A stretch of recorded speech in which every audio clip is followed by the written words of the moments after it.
mbinguni, dunia nzima leo inakuabudu wewe. Na sisi wanatukasa katika tawi la Efisi tumekuja kuabudu wewe.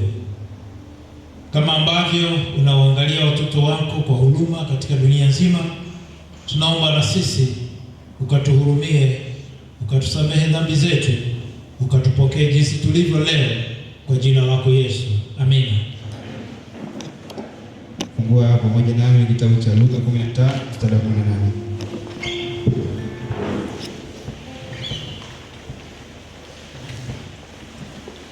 Luka 15 mstari wa 18. Tasoma, nitaondoka nitakwenda kwa baba yangu kumwambia, Baba, nimekosa juu ya mbingu na mbele yako. Tarudia, nitaondoka nitakwenda mbele ya baba yangu na kumwambia, Baba, nimekosa juu ya mbingu mbele yako. Mungu awabariki maneno yake kwa jina la Yesu Kristo. Amen. Oh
Baba yetu ndiye mbinguni, tunakushukuru Baba kwa kuweza kuwa nasi kwa juma zima mpaka Sabato yako takatifu nyingine uturudishe. Tuko mbele zako Baba kwa ajili ya ibada na kurudishia sifa na utukufu.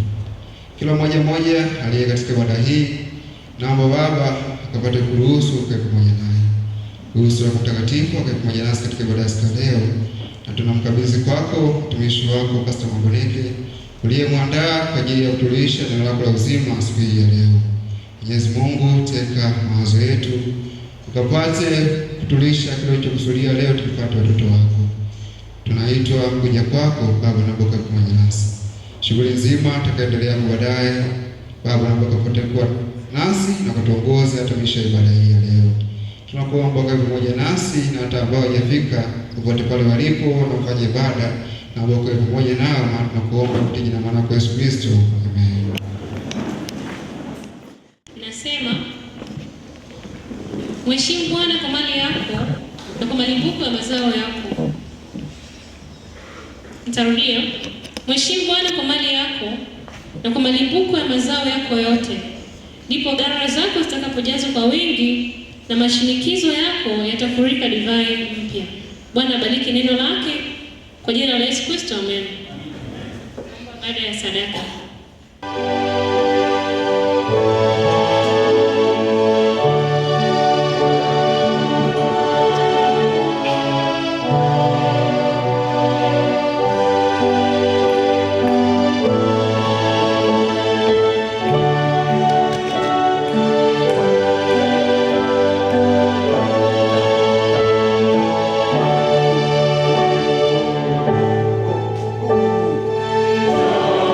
Lord,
leo, mfalme amani, pale watumishi wako walipotoka wazidishie sasa na upendavyo. Neema yako yatosha, tunakualika kwa ajili ya ibada hii, njoo pamoja nasi, ndivyo tunavyoomba kwa imani kupitia jina la Yesu Kristo. Amina. Vizuri. Kumeimbwa nyimbo mbili hapa. Moja ni wa Kiingereza, hawakutafsiri, na mwingine wameimba kwa Kiswahili. Lakini cha ajabu, nyimbo zote mbili usipate shida na ule wa kwanza wa Kiingereza, zote zinaeleza ujumbe mmoja kwamba Yesu anakuja. Kule wa Kiingereza wanasema yule Arising King, wameimba kwamba tumpe utukufu wake, kila jicho litamwona. Na hawa wa UMT Maskwaya wimbo huo wa Kiingereza na UMT wameimba huo wimbo kwamba una habari ya mjini kwamba Yesu anarudi tena, Yesu anarudi kwa mara ya pili. Ni habari ya mjini kwako? Hiyo inastahili kuwa ni habari ya mjini. Yes, Yesu anarudi mara ya pili. Tuendelee kujiandaa. Je, umejiandaa? Ninashukuru kwa ajili ya mambo yote ambayo yanaendelea katika kanisa hili. Hatuiti ukumbi sasa, maana hapa ni tayari kanisa, mahali ambapo tumechagua leo kumwabudu Mungu. Na niseme tu kwamba haikuwa rahisi kwetu sisi leo kuweza kupata mahali kama hapa, kwa vile tu kina Fabian hawasemi sana, wanahangaika sana lakini hawasemi sana. Sasa neno lililotuleta la leo ni la dakika chache sana, lakini linahitaji high concentration. Ukisoma Biblia yako katika kitabu cha Luka sura ya 15, Luka sura ya 15,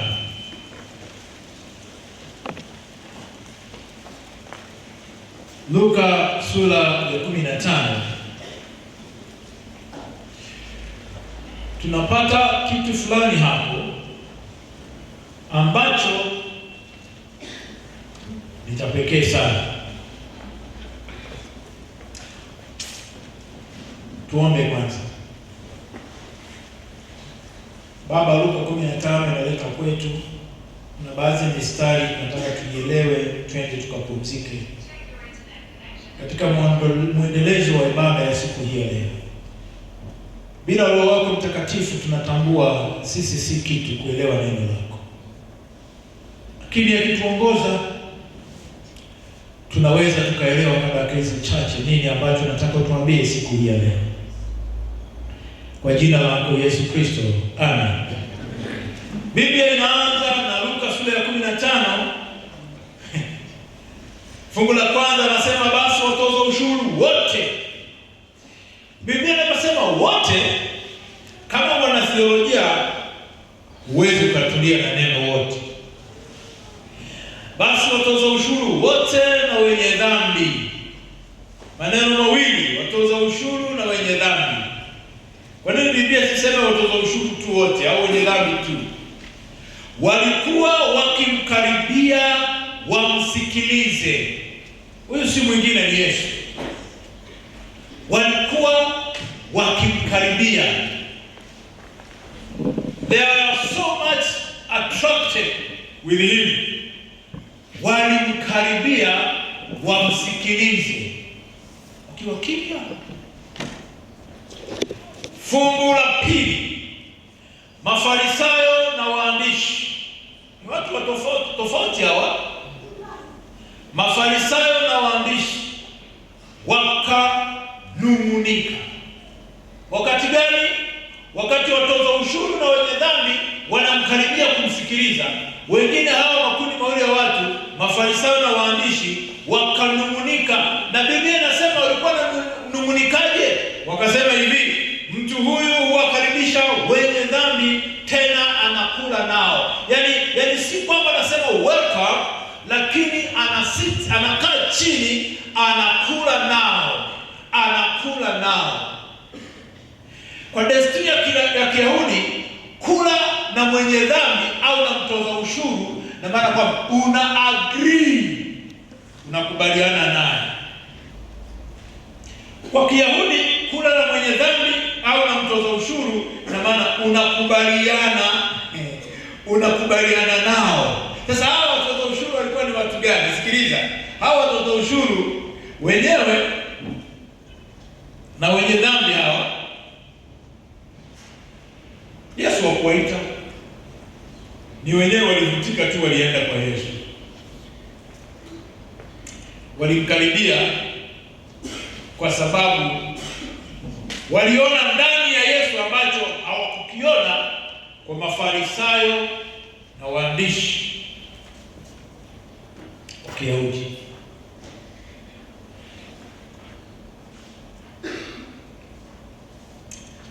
Huo ndio ulikuwa ni upekee wa Yesu na waandishi na Mafarisayo, ulikuwa ni utofauti. Kuna kitu hakikwepo katika viongozi wa dini waliojinasibu kwamba walikuwa ndio viongozi wa dini wa kipindi hicho: Mafarisayo, Wayahudi na waandishi, scribes. Takwambia walikuwa ni watu gani hapa. Lakini hawa ambacho hawakukiona kwa viongozi wa dini, hawakuona rehema kwa Mafarisayo na waandishi, hawakuona upendo, hawakuona tumaini yoyote, hawakuona nafasi ya pili ya kuokolewa kwa hawa waandishi na Mafarisayo. Kwa nini watoza ushuru walikuwa ni watu waliochukiwa sana? Hawa walionekana walilisaliti kanisa, taifa la Israeli. Maana kipindi hicho Warumi ndio walikuwa wanaongoza, kwa hiyo walikuwepo watu walioajiriwa ambao ni Waisraeli kutoza ushuru. Kwa hiyo wakafanya na wakakubali kufanya kazi na taifa la kipagani. Wayahudi walikuwa wachangamane na watu ambao si wa Mungu. Kwa hiyo watoza ushuru wote waliokuwa wanafanya kazi ya Kaisari, kazi ya Kirumi ya kujenga taifa la Rumi, waliona kwamba ni wadhambi, ni wasaliti wa taifa. Kwa sababu watoza ushuru walifanya udanganyifu wa fedha, walitajirika kwa kuwapora wengine mali zao, na tunafahamu Zakayo namna ambavyo siku moja Yesu alimtembelea. Yesu akasema wokovu umeingia ndani ya nyumba yako Zakayo. Zakayo alisema, kwa sababu hii Bwana, sasa sikiliza, nitawarudishia mara 4 watu niliowadhulumu. Wewe Zakayo unaonekana kwamba kweli ulikuwa mtoza ushuru, kweli ulikuwa unadhulumu watu. Kwa hao watu walikuwa wanachukiwa sana. Kwa Yesu alipoonekana kwamba anakaribia nao, anakula nao wakati ni wa dhambi, wanasema inawezekana vipi huyu Yesu alikuwa anakubali kukaa? Laiti angelijua watu wale ni wa namna gani, asingediriki hata kula nao chakula. Kundi la wenye dhambi, mimi nakata mbuga, nashangaa somo nimeshamaliza. Watoza ushuru nimeshamaliza. Wenye dhambi walikuwa ni kundi gani? Wenye dhambi walikuwa ni watu waliotambulika kijamii kama makahaba. Kundi la wenye dhambi hapa walikuwa walevi. Walevi. Hao ndio walikuwa wanakuja, pengine walikuwa na chupa zao za bia za design yao ya kipindi hicho, maana hata pombe walikuwa wanakunywa. Walevi. Hivi wewe unaweza kama mlevi bila kunywa pombe? Kwa hiyo walikuwa na chupa zao na bia, wanakuja wamsikilize Yesu. Ni wa aina gani? Walevi. Wao twende tukamsikilize huyo jamaa. Walevi walikuwepo. Walikuwepo wadanganyifu. Walikuwepo waliotengwa kidini, waliofukuzwa, waliofutwa ushirika. Kwa Wayahudi waliopewa makaribio, waliovunja sheria za kidini za Kiyahudi. Hawa waliokuwa kanser na jamii. Jamii ni wa kanser, kwamba hawa si watu wema. Hili ni kundi la wenye dhambi. Kwa hiyo watoza ushuru pamoja na wenye dhambi walimkaribia, walivutwa kumsikiliza Yesu, mafundisho yake. Kiliwakera sana hawa Mafarisayo, kiliwakera sana hawa waandishi wa habari. Sasa Mafarisayo walikuwa ni kundi gani la watu wa kidini? Hawa walikuwa na utakatifu wa nje. Mafarisayo walikuwa wanashika sheria kwa ukali sana, sheria ya Musa tena kwa ukali zaidi. Hawa walikuwa na mapokeo ya wazee. Hawa walikuwa ni watu ambao walikuwa wanaonyesha usafi wa kidini. Profesa wangu mmoja wakati anasomea theolojia alisema the Pharisees they see far. Yaani ni watu ambao wanaona mbele. Yaani wewe kabla hujaulizwa swali sema nyamaza, nimeshakuelewa unakoelekea. Jibu ni hili. Hao ndio Mafarisayo. Na makanisani wako hasa katika mijadala ya lesoni wanapenda kujikita sana Jumatano na Alhamisi. Hajasoma lesoni wiki nzima, anatumia uzoefu na anajikita. Ana simu tu pale, hana Biblia ambayo ni hardcover, hata lesoni hardcover, hard copy. Lakini anajikita Jumatatu vizuri kabisa. Mpaka kengele ya Sabato inagonga. Hawa walijiona kama walinzi wa sheria. Mafarisayo hawa. Tatizo halikuwa ni sheria, ni kwa sababu tatizo lilikuwa kiburi cha kiroho. Walikuwa na kiburi cha kiroho. Na hao ni wengine walikuwa ni wenye dhambi. Waandishi hawa walikuwa ni wataalamu wa sheria ya Musa. Waandishi hawa kazi yao ilikuwa ni kunakili maandiko. Waandishi hawa kufundisha sheria, kazi yao ilikuwa ni kutafsiri Torati au sheria au sharia. Kazi yao waandishi wa habari au waandishi hawa na kutoa hukumu za kidini. Na hawa kwa lugha ya leo tungesema walikuwa ni maprofesa wa theolojia, hawa waandishi na wataalamu wa sheria za kidini. Lakini wengi wao walikuwa wakijua maandiko bila kumjua Mungu wa maandiko. Hiyo ilikuwa ni shida ya hao watu wa Mafarisayo na waandishi. Sasa kwa nini walimnung'unikia Yesu? Walimnung'unikia Yesu ni kwamba huyu anawakaribisha wenye dhambi. Fungu letu, anawakaribisha wenye dhambi tena anakula nao. Tatizo lao lilikuwa ni neema ya Yesu ilikuwa ambayo ni nyingi. Kwao mtakatifu ilikuwa hapaswi kukaa karibu na mwenye dhambi. Kwa waandishi na Mafarisayo, mtakatifu ilikuwa hapaswi kukaa karibu na wenye dhambi katika makundi hayo ambayo yametajwa nao. Sasa kwa Yesu, yeye alikuwa ni daktari, lazima kae na wagonjwa. Ukisoma Mathayo 1:21, Mathayo 1:21 anasema, maana utazaa mwana nawe utamwita jina lake nani? Yesu.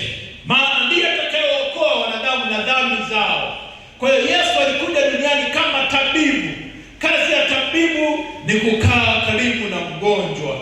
Yesu alikuja kama tabibu. Hata ndio maana leo watu wanapoomba kwa ajili ya kuponya wagonjwa wanasema, Yesu wewe ni tabibu wetu mkuu, tafadhali mponye mtu huyu, tafadhali mponye. Yesu alikuwa ni mganga wa waganga. Kwa kazi ya Yesu hawakujua waandishi na Mafarisayo ilikuwa ni kukaa karibu na wanaoumwa. Alikula nao kwa kuwaokoa. Mafarisayo bahati mbaya hawakujua kwa nini alikuwa anakula nao. Alikuwa anakula nao si kwamba alikuwa na support maovu yao, bali alikuwa anakula nao kwa kuwavuta ili awaokoe. Na ukifuatilia scenario nyingi, matukio mengi ya Yesu ya kula katika nyumba hizi za Mafarisayo na watoza ushuru, wengi waliokolewa. Matukio mengi ya wokovu yalifanyika. Na leo hii wasomi wengi wanafanya vikao kwenye restaurant ya chakula, wanaongea, wanajadili mipango katika meza za Yesu za kula na hawa watu watoza ushuru na wenye dhambi. Mazungumzo ambayo Yesu alikuwa anaongea na hawa watu yalikuwa yanasababisha wokovu. Wengi walikuwa wanaokolewa katika matukio haya ya Yesu kula na watu kama hawa. Ellen G. White yeye anasema hivi, ukisoma kitabu cha Christ Object Lesson, anasema hivi, sikiliza, anasema hivi, kuna dondoo hapa nimeitafuta, inasema hivi, Mafarisayo walikuwa na dharau na hukumu tu kwa watoza ushuru na wenye dhambi, lakini Kristo aliwapokea kama watoto wa Mungu ambao ingawa walikuwa wamejitenga na nyumba ya Baba, hawakusahaulika katika moyo wa Baba. Christ Object Lesson, ukurasa wa 186. Kurasa hizi ni za Kiingereza. Kwa hiyo ingawa walikuwa wamejitenga na nyumba ya Baba, hawa watoza ushuru na wenye dhambi hawakusahaulika katika moyo wa Baba. Mungu ni Mungu ambaye kamwe hamsahau dhambi. Mungu ni Baba wa pekee. Ndio maana katika fungu la 11, sikiliza sasa, akiwajibu Mafarisayo na waandishi kwa tuma za kula na kuwakaribisha wenye dhambi na watoza ushuru, Yesu alijibu kwa kutoa mifano mitatu. Lakini mfano wa kwanza ambao unaanza sura ile ya 3 fungu la 3 katika Luka 15 ninauacha. Mfano wa pili ambao unaanza katika sura ya 15 fungu lile la 6 ninauacha, la 8 ninauacha. Ninauchukua mfano wa fungu la 11. Yesu akasema, mtu mmoja alikuwa na wana wawili. Yule mdogo alimwambia babaye, Baba, nipe sehemu ya mali inayoniangukia. Akawagawia vitu vyake. Yesu akufundisha bila mfano. Hata baada ya siku nyingi, yule mdogo alikusanya vyote, akasafiri kwenda nchi ya mbali. Akatapanya mali zake huko kwa maisha ya uasherati, maana alikuwa ni kijana ambaye hajaoa. Alikuwa ameoa kwa maisha ya uzinzi. Alipokwisha kumtumia vyote, njaa iliingia katika nchi ile, yeye naye akakaa kuhitaji. Akaenda akashikamana, Yesu anaendelea na mfano, akashikamana na mmoja wa nchi ile, mwenyeji wa nchi ile, naye akampeleka shambani kwake kula nguruwe. Yenda nchi za mbali ambako wanafuga hata nguruwe. Akawa akitamani kujishibisha kwa maganda, si kwamba alikula, alikuwa akitamani kujishibisha kwa maganda waliokula nguruwe, wala hapana mtu aliyempa kitu. Fungu la 17, alipozingatia moyoni mwake alisema, ni watumishi wangapi wa baba yangu wanaokula chakula na kusaza, na mimi hapa nakufa kwa njaa. Fungu la 18, nitaondoka nitakwenda kwa baba yangu na kumwambia, Baba, nimekosa. Sasa angalia, anatengeneza sentensi. Baba, nimekosa juu ya mbingu na mbele yako, sistahili kuitwa mwana wako tena, nifanye kama mmoja wapo watumishi wako. Fungu la 20, akaondoka akaenda kwa babaye. Alipokuwa mbali, baba yake alimwona, akamwonea huruma, akaenda mbio, akamwangukia shingoni, akambusu. Namna gani kanisa? Sana. Yule mwana akamwambia baba, akaanza alipokuwa na practice sasa, yuko kwenye practical, kwenye elimu kivitendo. Sasa yule mwana akamwambia, Baba, nimekosa juu ya mbingu na mbele yako, sistahili kuitwa mwana wako tena. Lakini baba aliwaambia watumwa wake, leteni upesi vazi lililo bora, mkamvike, mtieni na pete kidoleni na viatu miguuni, mleteni ndama yule aliyonona, mkamchinje, nasi tule tukafurahi, kwa kuwa huyu mwanangu alikuwa amekufa naye amefufuka, alikuwa amepotea naye ameonekana. Wakaanza kushangilia. Mfano wa Yesu naendelea akiwajibu. Mafarisayo na waandishi wanamsikiliza Yesu. Haya, fungu la 25, basi yule mwanae mkubwa, alikuwa mwana mkubwa aliyobakia pale, alikuwepo shamba, na alipokuwa akija na kuikaribia nyumba, alisikia sauti za nyimbo na machezo au michezo. Akaita mtumishi mmoja, akamuuliza, mambo haya maana yake nini? Yule mtumishi akamwambia, ndugu yako amekuja na baba yako amemchinjia ndama aliyonona. Kwa nini? Kwa sababu amempata tena yu mzima. Akakasirika, akakataa kuingia ndani. Basi babaye alipotoka nje, akamsihi yule mwanae mkubwa, akamjibu baba yake akasema, tazama, mimi nimekutumikia miaka mingapi hii, wala sijaona amri yako wakati wowote, sijakosa amri yako wakati wowote, lakini hujanipa mimi mwanambuzi nifanye furaha na rafiki mali zangu. Lakini alipokuja huyu mwana wako aliyekula vitu vyako pamoja na makahaba, umemchinjia yeye ndama aliyenona. Baba yule akamwambia, mwanangu, sikiliza, wewe u pamoja nami siku zote, na vyote nilivyo navyo ni vyako. Tena kufanya furaha na shangwe ilinipasa, kwa kuwa huyu ndugu yako alikuwa amekufa naye amefufuka, alikuwa amepotea naye ameonekana. Bwana Yesu asifiwe. Mfano ule nilipokuwa ninasoma, moyo wangu uliyeyuka sana.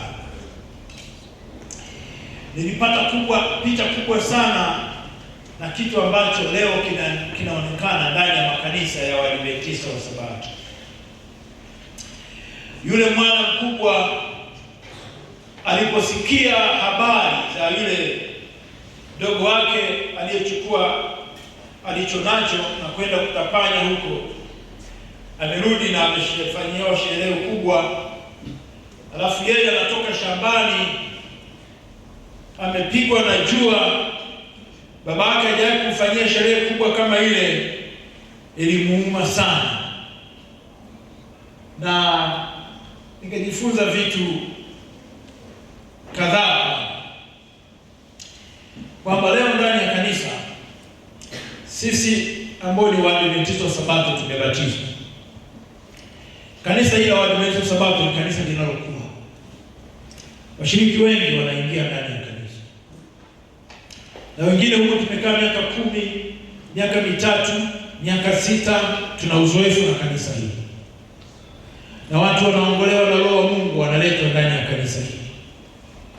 Je, wanapoingia tunawaonaje? Wanaposema tumetubu, tumetanga mbali, tumetapanya kila kitu, hatufai, tunanuka, tunamjia Yesu wetu ndani ya kanisa, ni wanatukasa mliokaa ndani ya kanisa kwa muda mwingi.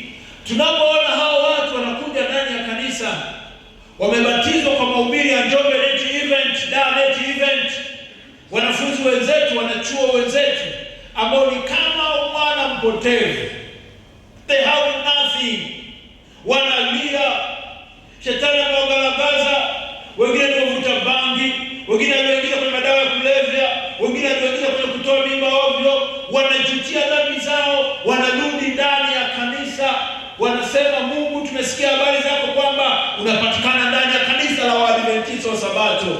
Wanasikia mguso wa Roho Mtakatifu, wanaingia kanisani. Tunawapokeaje? Fabian, tunawapokeaje?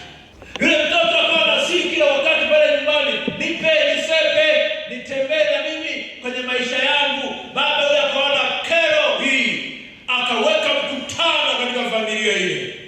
Mama watoto, Biblia inasema mama alikuwa anasemaje kwa sababu ya mfumo dume huu ambao ulikuwa enzi za Waisraeli. Kwa hiyo mtoto akapewa alicho chake. Biblia inasema akakusanya, akaenda nchi za mbali. Na nilipokuwa nafuatilia historia ya vitabu vya dini, inaonekana alipewa cash in hand. Akaweka burungutu hapa, akauza kila kitu, akathaminisha kikawa ni cash, akaenda huko mbali,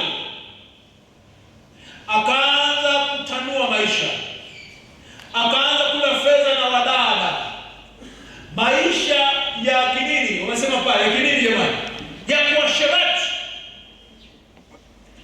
Kwenye disco yupo, kwenye muziki yupo, kwenye night club yupo, pesa zikaisha.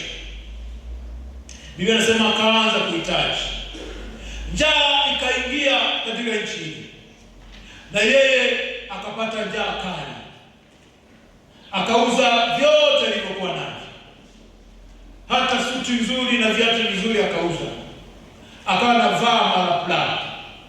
Wakati fulani alikuwa anakaa kwenye loji nzuri, akahama mpaka kwenye loji za hali ya chini. Kwenye loji za hali ya chini hela ikaisha, akawa analala kwenye mapagala ya watu, nyumba ambazo hazijaisha. Baadaye akawa analala kwenye mitaro. Biblia inasema hivi, akatamani aombe kazi, na kazi aliyopata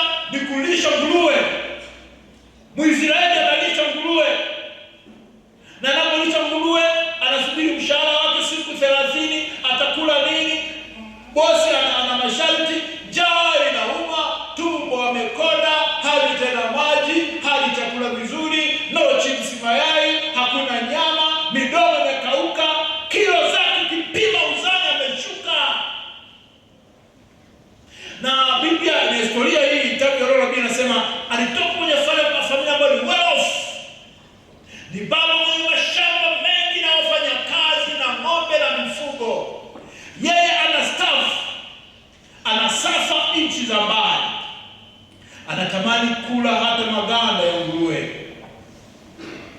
Aka make decision, uongofu ukaanza. Biblia kusema fungu la 14 anasema hivi, sura ya 15 fungu la 14 anasemaje? Anasema akaanza kupata kitu kinaitwaje?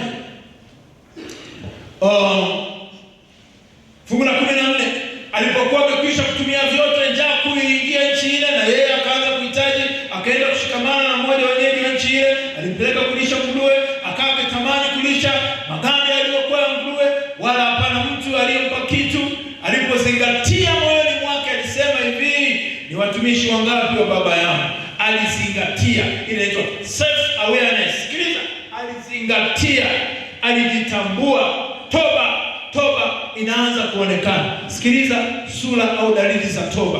Jambo la kwanza, anajitambua. Anasema ni watumishi wangapi?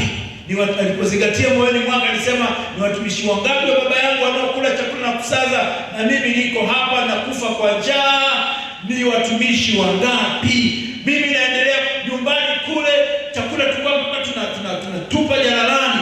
Sasa hiyo tunaita self awareness. Mwana mdogo anakiri hali yake jinsi ilivyo mbaya.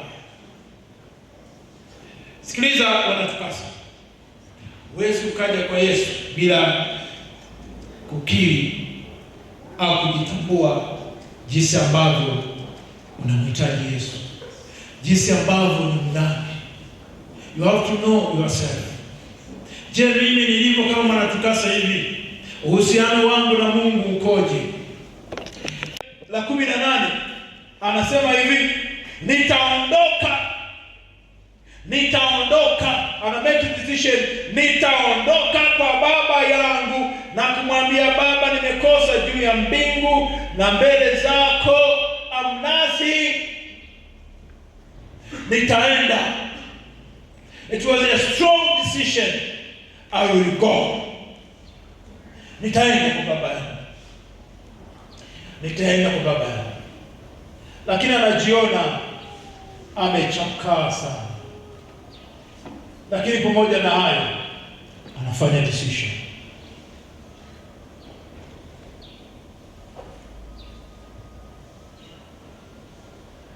Pengine alijiuliza, je, atanipokea? Au tamkuta baba amebadilika kwamba nenda urudi ulikotoka.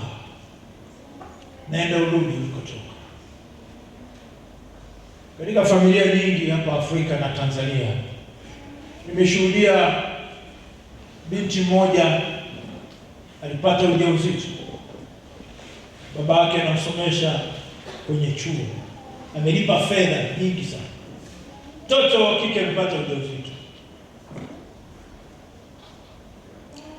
shuleni wamemfukuza, hawezi kuendelea tena masomo. Anarudi kwenye familia ya baba yake, wanasema nini? Mbona ghafla? Baba, nina mimba, nina ujauzito. Baba anasema, wewe mama fulani, njoo. Msikie mwanao amerudi, sikiliza anachosema. Analia tu.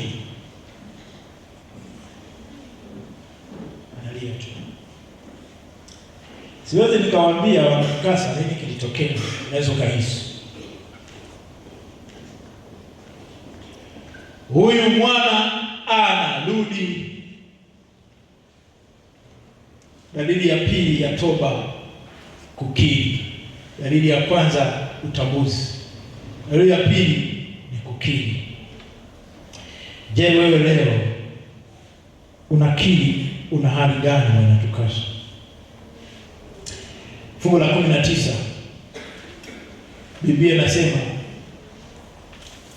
akasema, kwenda kwa babangu tamwambia, sistahili kuitwa mwana wako tena, nifanya kama mmoja wapo wa watumishi wako.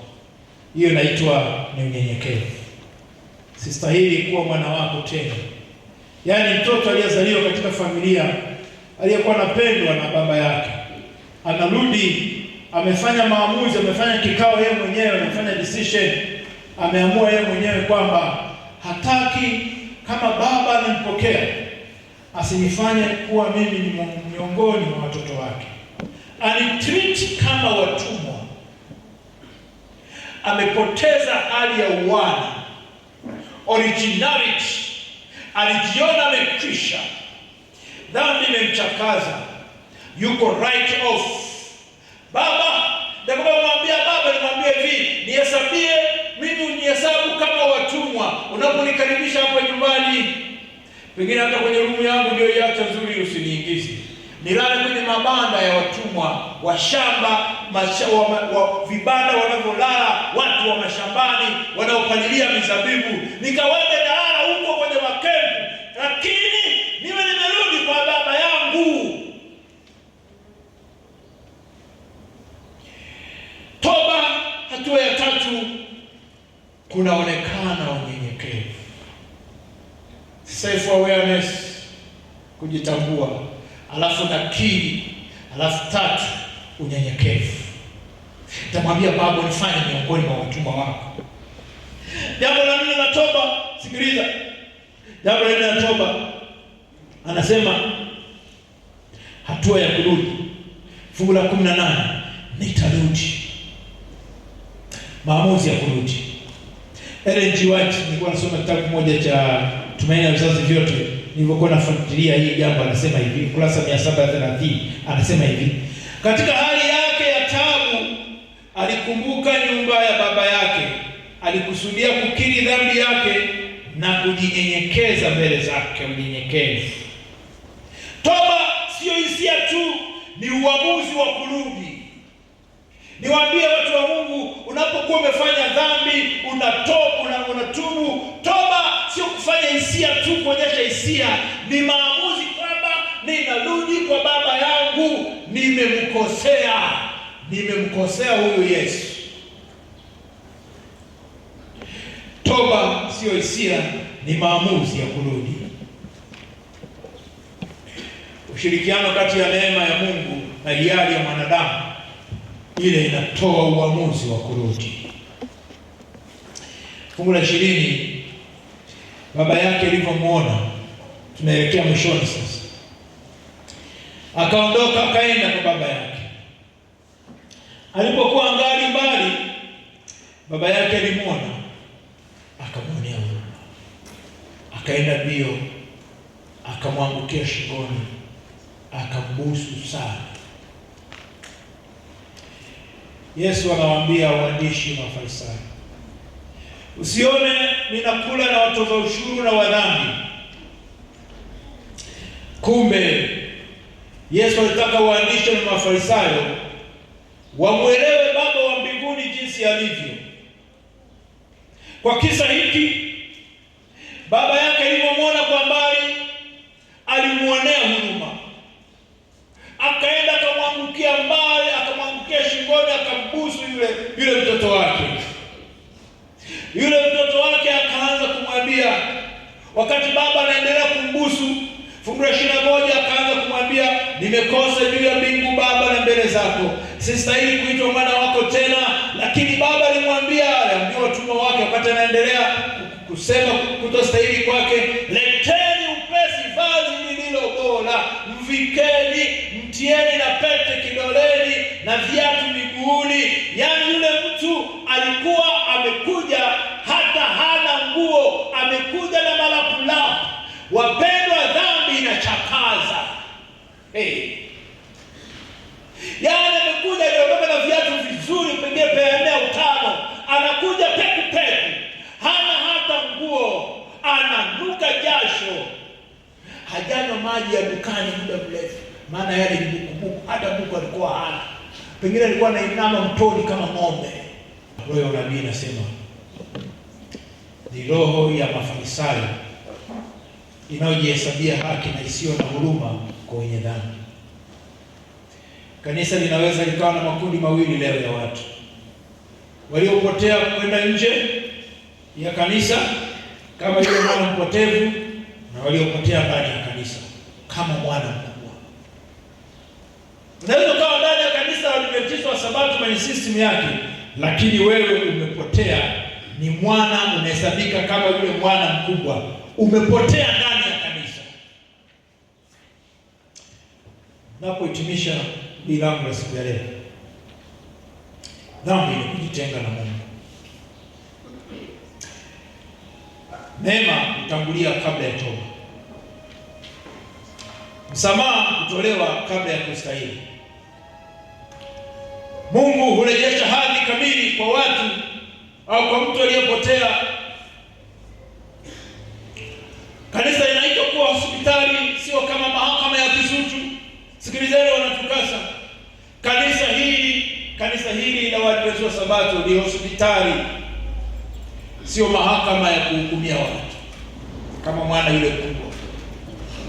Katika pambano kuu, Shetani alisema Mungu ni mkali, lakini katika msalaba Yesu alionyesha kuwa Mungu ni Baba anayekimbia kumpokea mdhambi anayerudi kwake. Msalaba unaonyesha kwamba Mungu ni Baba anayekimbia. Kama yule baba wa mwana mpotevu alivyomwona anarudi, alikimbia kwenye desturi sikiliza, kwenye desturi ya hao Wayahudi, wazee wao wakimbii ovyo ovyo mwipo kwa Wayahudi. Lakini baba yule alivyomwona mwanae anakuja amechakaa, anarudi akiwa na toba, alimkimbilia, alivunja mipaka ya mila na desturi. Mungu, ukiangalia msalabani, msalaba wa Kristo inaonyesha Baba Mungu ni Mungu anayekimbilia wadhambi wanaokuja kwake. Leo ukifanya decision ya kuja kwa Mungu, Mungu atakukimbilia, atakukumbatia, atakuvika vazi la Yesu, haki ya Yesu. Hatustahili, lakini kustahili kwa Yesu tutavikwa na viatu, tutavikwa na pete. Bwana Yesu asifiwe. Mungu ni Baba anayekimbilia watu wanaorudi. Ndio maana wimbo wetu leo 101 mwenyekiti wetu tumeimani Yesu akuita. Tusimame tuanze tuimbe huyu. Lakini pamoja na kutafakari kote huko, tambua Mungu ni Baba anayepokea wadhambi. Wengine nasema, Pastor, sikiliza, tumetofautiana humu ndani ya kanisa. Mambo yangu jinsi yalivyo, Pastor, mimi siwezi kurudi sasa hivi kwa Mungu wangu huyu Yesu. Ninajua mahali ambapo tuliachana. Inawezekana mpo wenye maneno kama hayo, lakini ngoja nikwambie, rudi jinsi ulivyo kwa Yesu, atakupokea. Ungesema, Pastor, sione nimevaa nguo hivi napendeza, nina msiba mzito ndani yangu. Kuna mahali ambapo mimi na Mungu tuliachana, siko sawa. Na hata sijui kama nitamaliza masomo yangu. Tunahubiria wanatukasa, wengine wana misiba mikubwa inawasumbua. Lakini ngoja nikwambie, Yesu pale msalabani, kutundikwa kwake vile, kunyosha vile mikono ni invitation. Njooni kwangu ninyi nyote mnaosumbuka na wenye kulemewa, nami nitawafanya. Ule ni mwaliko. Mwana mpotevu alisema, sitabaki huku nikafia nchi ya mbalini, nikazikwa huku, wakati kwa Baba yangu bado kungaliko tumaini, bado kuna neema nyumbani. Wanatukasa tunapoimba huu wimbo kwamba Yesu akuita, anakuita wewe kwa namna moja ama nyingine. Mimi siwezi kujua, wewe unajua. Sasa sikiliza, Yesu anasema, come, njoo mwanangu. Unapokuja atakukimbilia, atatatua shida zako, changamoto zako zote ulizo nazo. Ana uwezo, ni Emmanuel, ni Mungu pamoja nasi, ana uwezo wa kuzimaliza. Ninajua wanatukasa, mnakuwa na changamoto nyingi, wakati fulani zinakuwa nzito, zingine hata kuzikabili. Sikiliza, Yesu ni Baba mwenye huruma, anasema, njoo mwanangu, tusemezane, nikupe maarifa. Unaposikia wito kama huu kwa nyanja mbalimbali, kwa matatizo na changamoto mbalimbali, come to him, hata kuacha. Adamu alipokata tamaa na Hawa wamekula lile tunda, wakasema imekwisha, tunaenda kufa. Yesu katika Mwanzo 3:9 akaja akasema, Adamu, Adamu, uko wapi? Sema, Baba, tuko huku, mambo yameharibika, hatustahili kuja huko. Sema, njoni, njoni, njoni hivyo hivyo. Yesu akachinja kondoo, akawavika vazi la ngozi. Wapendwa, dhambi tujeruhi sana. Shetani ni mbaya sana, lakini Mungu ni Mungu anayeita. Mungu ni Mungu anayeita. Ni heri leo unaposikia wimbo huu na ubiri la leo, njoo kwa Yesu kwa namna ambavyo wewe unajua. Mimi siwezi kufafanua zaidi namna ambavyo leo unaweza ukaja kwa Yesu, lakini ngoja tuimbe huu wimbo. Yesu akuita wewe. Twende rafiki. Yesu akuita